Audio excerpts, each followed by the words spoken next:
Hello students, कैसे हैं आप सभी। स्टूडेंट्स, आज हमारी जो हम पोइम पढ़ने जा रहे हैं उसका नाम है on the grass hopper and the cricket. अच्छा, क्रिकेट नाम सुन के आपको कुछ याद आ रहा होगा। ऐसी ही एक पोइम हमने पहले भी पढ़ी थी और उसका नाम क्या था, the ant and the cricket. लेकिन ये पोइम और वो पोइम, उन दोनों में बहुत बड़ा डिफरेंस है। क्या डिफरेंस है? वह जो पोइम थी उसमें क्या था, एंट और क्रिकेट एक कैरेक्टर की तरह काम कर रहे थे, यानी कि वह उस कहानी के माध्यम से हमें कुछ संदेश मिल रहा था और वो जो दो एंट एंड क्रिकेट थे वह कहानी के किरदार की तरह काम कर रहे थे।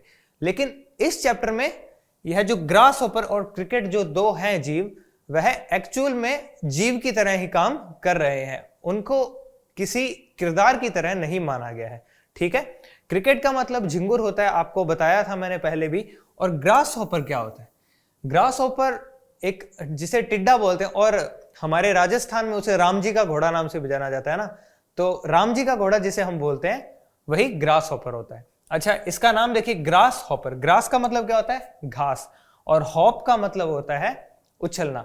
तो वह क्या करता है, आपने देखा होगा, एक मतलब हरी भरी कहीं घास पे मिलता है, पेड़ों पे मिलता है या फिर पौधों पे मिलता है ना, तो वह एक पौधे से दूसरे पौधे पे या फिर घास में वह इधर उधर उछलता कूदता रहता है। तो ग्रास पे हॉप करता है, इसीलिए उसका नाम क्या है, ग्रास हॉपर है। ठीक है, इस पोइम को लिखा किसने है? इस पोइम को लिखा है जॉन कीट्स ने। तो चलिए हम जान लेते हैं जॉन कीट्स के बारे में। इनका जन्म कब हुआ? 31 अक्टूबर 1795 को, और मृत्यु हुई 23 फरवरी 1821 को। प्रोमिनेंट रोमांटिक पोइट, यह बहुत ही ज्यादा, प्रोमिनेंट का मतलब होता है प्रख्यात, यानी कि जो बहुत ही ज्यादा फेमस हो, तो यह बहुत ही ज्यादा फेमस रोमांटिक पोइट थे। इनकी रचनाओं की बात करें तो ode to Psyche, ode to melancholy और ओड टू अ नाइटिंगेल। तो यह था हमारे पोइट जिनका नाम है जॉन कीट्स का इंट्रोडक्शन। और ये थे कहां से? यह थे इंग्लैंड से। ओके, तो अब हम चलते हैं हमारी पोइम के इंट्रोडक्शन पे। So on the grass hopper and the cricket is a nature poem. The poet expresses the beauty of nature in this poem.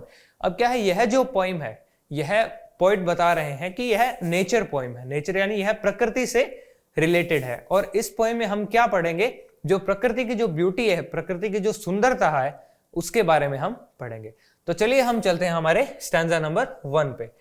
The poetry of earth is never dead when all the birds are faint with the hot sun and hide in cooling trees, a voice will run from hedge to hedge about the new mount mead. देखिए क्या कह रहे हैं, हम line to line समझने की कोशिश करते हैं। द पोइट्री ऑफ अर्थ, यानी कि पोइट कह रहे हैं कि जो पोइट्री है जो अर्थ की, यानी कि हमारी अर्थ की जो कविता है, हमारी पृथ्वी की जो कविता है। यहां अर्थ से हमारा क्या मतलब है, पोइट का क्या मतलब है? अर्थ से यहां मतलब है नेचर, यानी कि प्रकृति। तो कह रहे हैं कि वह इज नेवर डेड, यानी कि वह कभी भी खत्म नहीं होती। डेड का मतलब क्या होता है? मर जाना, यानी कोई चीज जब पूरी तरह खत्म हो जाती है उसे हम डेड बोल सकते हैं। तो पोइट कह रहे हैं कि जो नेचर की पोइट्री होती है वह कभी भी खत्म नहीं होती है। When all the birds are faint with the hot sun, जब सारे बर्ड्स, फेंट का मतलब क्या होता है? जब हम बहुत ही ज्यादा थके हारे होते हैं और ऐसा लगता है कि हम बहुत ही कमजोर महसूस कर रहे हैं और बिल्कुल ऐसे मूर्छित होते हैं, तो उसे हम बोलते हैं फेंट। तो क्या बोलते हैं कि जब सारे पक्षी फेंट हो जाते हैं भरी बहुत ही ज्यादा गर्मी में, इन द हॉट सन मतलब गर्मी में, जब बहुत ही ज्यादा गर्मी पड़ रही हो, and hide in cooling trees, और छिप जाते हैं कूलिंग ट्रीज में, यानी कि पेड़ों पर रुक जाते हैं आराम करने के लिए। अ वॉइस विल रन, तब एक वॉइस आता है। From hedge to hedge about the new mount mead. देखिए हेज का मतलब क्या होता है?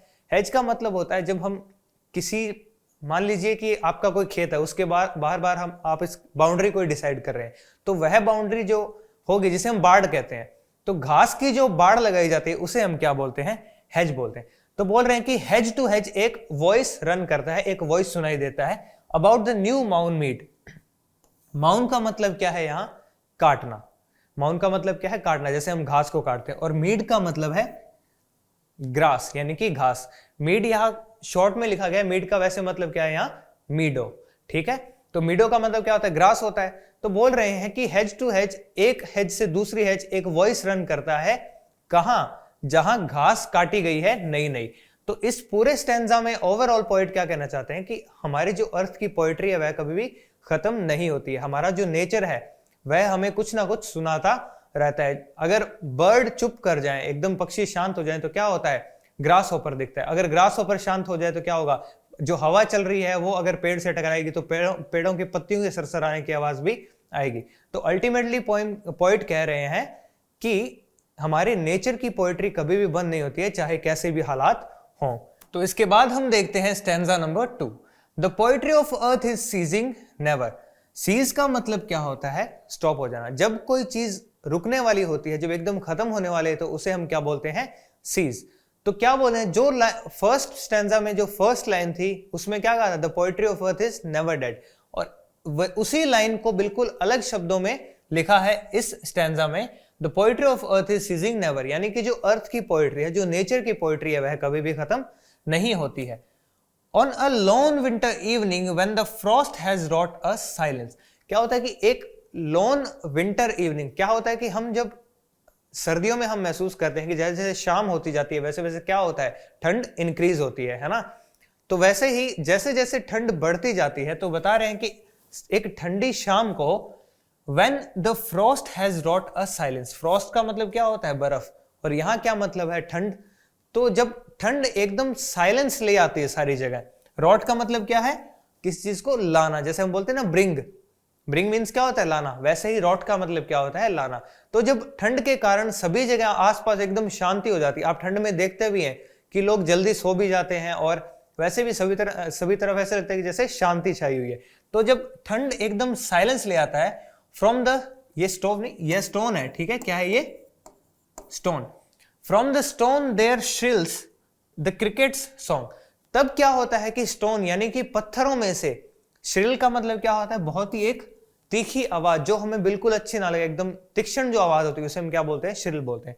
तो तब स्टोन्स के बीच में से, यानी कि पत्थर के बीच में से क्रिकेट का सॉन्ग हमें सुनाई देता है, क्रिकेट का गाना हमें सुनाई देता है। In warmth increasing ever and seems to one in drowsiness half lost। क्या बोल रहे हैं कि जब अंदर ठंड में सब जब सारे सोए रहते हैं, ड्राउजीनेस का मतलब क्या है, ड्राउजीनेस का मतलब है जब हम आधी नींद में सोए होते हैं तो उसे हम बोलते हैं ड्राउजीनेस। जब हम पूरी तरह जगे भी नहीं होते हैं और ना ही पूरी तरह सोए होते हैं, तो उसे बोला गया ड्राउजीनेस। कि यानी कि जो लोग अंदर सो रहे हैं और वह ना तो पूरी तरह जगे हुए हैं ना पूरी तरह सोए हुए हैं, तो उन्हें ऐसे कच्ची नींद में क्या महसूस होता है, the grasshoppers among some grassy hills. उन्हें लगता है कि यह जो अभी पत्थरों में से आवाज आ रही है, यह किसकी है, यह ग्रास हॉपर की है, जो कहीं हिल्स के बीच में, ग्रासी हिल्स के बीच में, जहां घास के मैदान है, जहां घास की जो हिल्स है, पहाड़ियां हैं, वहां से ग्रास हॉपर की आवाज आ रही है। यानी कि वह क्रिकेट और ग्रास हॉपर के वॉइस में फर्क नहीं कर पाते, और उन्हें ऐसा ही लगता है नींद में कि यह कोई क्रिकेट नहीं, यह एक ग्रास हॉपर बोल रहा है। इसके बाद हम इसकी वोकैबुलरी पढ़ते हैं। फेंट, फेंट का मतलब होता है वेरी वीक एंड टायर्ड। जब बहुत ही ज्यादा कोई कमजोर होता है और एकदम थक जाता है तो उसे हम बोलते हैं फेंट। इस पोएट्री में क्या था, व्हेन बर्ड्स आर फेंट, जब पक्षी फेंट हो जाते हैं। हेज का मतलब क्या है, the boundary created by closely growing bushes, यानी कि ऐसी बाउंड्री जो कि बुशेस, झाड़ियों के एकदम क्लोज उगने से बनती है, ठीक है। या फिर झाड़ियां अगर वर्ड ना यूज करें तो हम घास भी यूज कर सकते हैं, हरी भरी। तो हेज का मतलब पता लग गया हमको। माउंड का मतलब क्या है, टू कट ग्रास, यानी कि ग्रास को काटना। इसके बाद है मीडो, मीडो, लेकिन पोएट्री में हमारी में एक पोएम में क्या यूज हुआ था, मीड यूज हुआ था, है ना। तो मीड का मतलब क्या था, ग्रास फील्ड, यानी कि जो घास है उसका मैदान है, तो उसे हम क्या बोलेंगे, मीड बोलेंगे। इसके बाद सीज, सीज का मतलब कहता है टू स्टॉप और कम टू एन एंड, यानी कि या रुक जाना या फिर एकदम अंत में, एंड में कोई चीज का आना, यानी कि किसी चीज का खत्म हो जाना। रॉट का मतलब क्या है, ब्रॉट अबाउट, यानी कि लाना। ब्रॉट का मतलब क्या होता है, लाना। श्रिल्स का मतलब है हाई एंड अनप्लीजेंट साउंड, जो कि बहुत ही ऊंचा और अनचाहा साउंड हो, ठीक है, जो हमें बिल्कुल पसंद नहीं आता हो, एकदम तीक्ष्ण हो, कानों में लग रहा हो। ड्राउजीनेस का मतलब क्या है, state of not completely awake, यानी कि ऐसी स्टेट जब आप कंप्लीटली यानी कि पूरी तरह नहीं जगे हुए होते हो, यानी कि नींद में होते हो, और ना तो नींद में होते हो ना ही पूरी तरह जगे होते हो, ठीक है। तो ये थी हमारी poem the grass hopper and the cricket. इस पोएम में पोइट एक बात पे जोर दे रहे हैं कि जो नेचर की जो पोइट्री है वह कभी भी खत्म नहीं होती है। इस पोइम से हमें यही सीखने को मिलता है कि जिस तरह से हमारा नेचर है कभी अपनी पोइट्रीज खत्म नहीं करता है, उसी तरह हमें भी बनना चाहिए। चाहे कोई भी परिस्थिति आए, कोई भी बुरी सिचुएशन आए, लेकिन हमें अपनी पोइट्री यानी कि हमें उससे निराश नहीं होना चाहिए, हताश होकर नहीं बैठना चाहिए और हमें उसका सामना करना चाहिए। क्योंकि जब नेचर अपनी पोइट्री नहीं बंद कर रहा तो हम उस डिफिकल्ट सिचुएशन में क्यों तंग आकर बैठे। तो आई होप आपको यह पोइम समझ भी आई होगी और पसंद भी आई होगी। तो इसी के साथ मैं चलता हूं और हम मिलेंगे नेक्स्ट क्लास में।